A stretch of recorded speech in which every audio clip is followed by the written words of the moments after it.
In the quiet working-class town of Dayton, Ohio, David Miller lived a life marked by loss and devotion.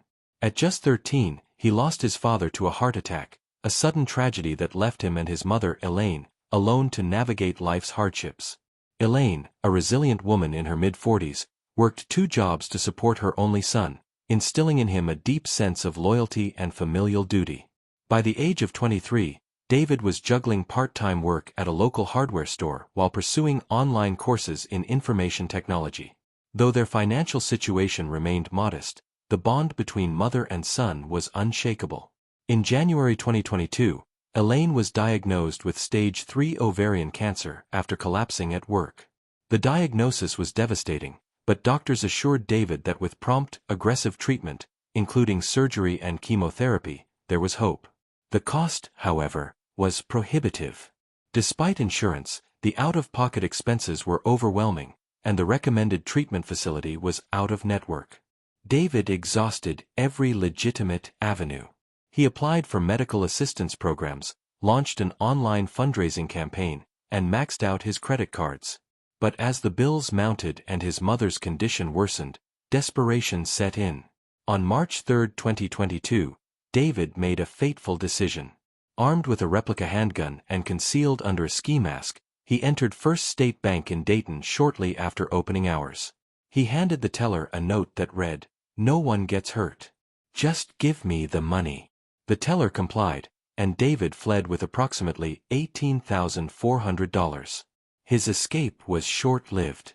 A silent alarm had been triggered, and within the hour, police located and arrested him at a nearby gas station.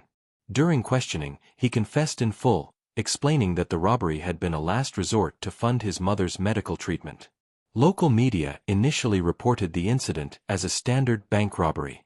But one reporter, Maria Benson of the Dayton Chronicle, took a closer look. After attending the arraignment and speaking with those who knew the Millers, she published a feature titled, "A Son's Desperation."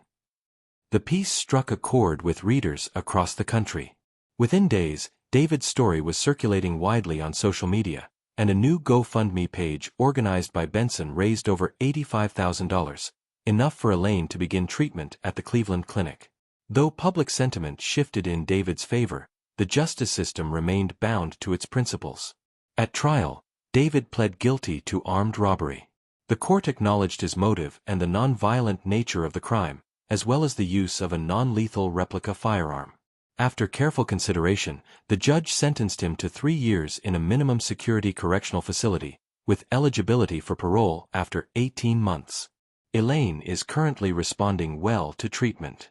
She maintains regular contact with her son, encouraging him to continue his education and reminding him that his sacrifice, however misguided, came from a place of love.